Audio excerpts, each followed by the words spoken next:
Hey liebe Zuschauer, ja, hier bin ich mit dem versprochenen Rucksack-Review. Ich wollte euch mal eine Marke vorstellen, die noch nicht jeder kennt.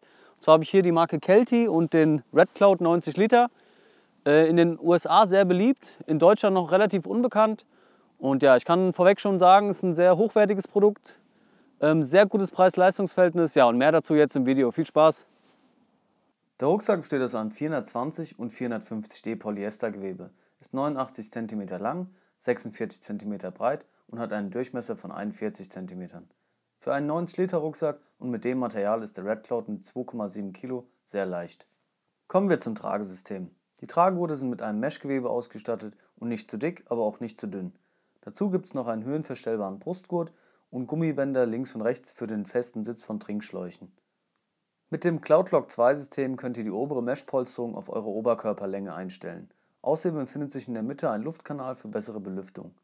Darunter befinden sich die stabilen Lightbeam Aluminiumstäbe, die mit dem Hüftgurt verbunden sind, um das Gewicht optimal zu übertragen. Diese lassen sich zum Biegen bzw. Anpassen entfernen. Dazu müssen lediglich die zwei Kreuzschrauben im inneren Teil oben abgeschraubt werden. Hier seht ihr das Dynamic Airflow Back Panel, das ebenfalls für bessere Belüftung sorgt. Die Lendenpolsterung ist ebenfalls mit Meshgewebe ausgestattet, diesmal jedoch wesentlich dicker. Das sorgt für einen guten Tragekomfort. Für etwas mehr Grip sorgen die kleinen Gumminoppen am unteren Teil der Lendenpolsterung. Der Hüftgurt ist ebenfalls sehr angenehm zu tragen und zusätzlich mit dicker Meshpolsterung ausgestattet. Er ist abnehmbar, jedoch ist der Rucksack nicht für die Verwendung ohne Hüftgurt geeignet. Für mehr Stabilität ist er zusätzlich mit HDPE-Kunststoff verstärkt. Mit kleinen Riemen auf jeder Seite lässt sich die Last noch näher an den Körper bringen. Für kleine Gegenstände oder sonstiges habt ihr links und rechts zwei kleine Reißverschlusstaschen auf dem Hüftgurt. Außerdem ist zu erwähnen, dass der Hüftgurt nach vorne festgezogen wird, was ich persönlich besser finde als umgekehrt.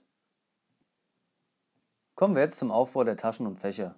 Das Deckelfach besitzt oben ein Reißverschlussfach, zum Beispiel für eine Regenjacke. An der Rückseite findet ihr das größere Fach von beiden, wo mein 3x3 Meter Tab ohne Probleme reingepasst hat.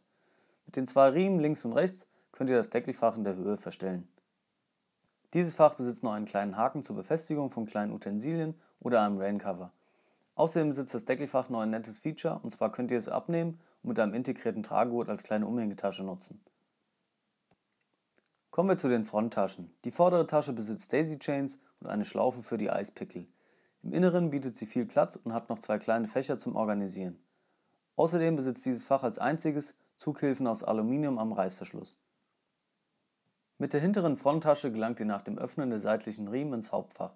Dazwischen befindet sich jedoch ein Netz mit Reißverschluss, um ein unbeabsichtigtes Entladen zu verhindern. Dazwischen ist genug Platz für Zusatzkleidung oder ähnliches. Die Seitentaschen sind relativ groß, je nachdem, ob man die Durchführung dahinter für Trekkingstöcke, ein Gewehr oder ähnliches nutzt. Für festen Halt der Ladung sorgen die zwei Kompressionsriemen auf jeder Seite. Die Gummizugtaschen im unteren Bereich aus luftigem Gewebe eignen sich gut für den Transport von Trinkflaschen, Kochern oder einfach nur feuchter Kleidungsstücke. Im unteren Teil des Rucksacks befindet sich das große Schlafsackfach, in dem ein Winterschlafsack oder im Sommer der kleine Schlafsack mit Isomatte reinpasst. Das Fach wird mit einer Zwischenwand und drei Knebelverschlüssen vom Hauptfach getrennt, allerdings nicht so ordentlich wie mit einem Reißverschluss.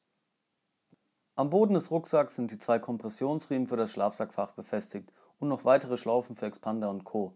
Kommen wir jetzt zum Hauptfach. Dieses lässt sich wie üblich oben mit Kordelzug und Kordelstopper verschließen. An der Stelle muss ich sagen, dass sich der Kordelzug etwas hakelig schließen lässt, was aber auch nur meckern auf hohem Niveau ist. Die zwei Riemen am Rand des Deckelbereichs laufen in die Tragegurte hinein und ziehen die Last näher zum Körper, um das Schwanken bei hoher Last zu reduzieren. Für die Verwendung von Trinksystemen gibt es links und rechts Öffnungen, um den Schlauch durchzuführen. Im Inneren habt ihr ein Fach mit Gummizug für eine Trinkblase. Meine 3 Liter Camelback-Blase zum Beispiel passt sehr gut. Darüber findet ihr noch zwei Schlaufen zur Befestigung, zum Beispiel von einer kleinen LED oder dem Schlüssel.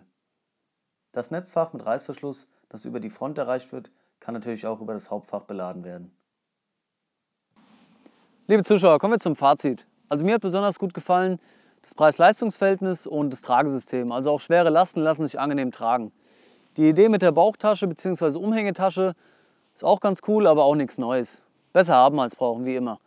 Und ja, was auch noch interessant ist, sind die schräg genähten Riemen. Also lassen sich besser einfädeln, auch ganz cool. Und ja, negative Punkte habe ich natürlich auch. Die Organizer-Taschen im Inneren, die könnten ein bisschen hochwertiger verarbeitet sein. Und die Trennung zwischen Schlafsackfach und Hauptfach habe ich lieber mit einem Reißverschluss, ist aber auch Geschmackssache. Ja, und leider gibt es kein Raincover dazu. Ansonsten kann ich den Rucksack ganz klar empfehlen. Ja, schaut mal bei Kelty vorbei. Demnächst gibt es noch ein Review über die Militärvariante von einem Kelty-Rucksack. Also dabei bleiben. Ja, ich hoffe, das Video hat euch gefallen. Gebt mir ein Like, lasst einen Kommentar und abonniert mich. Macht's gut, euer Gearguide.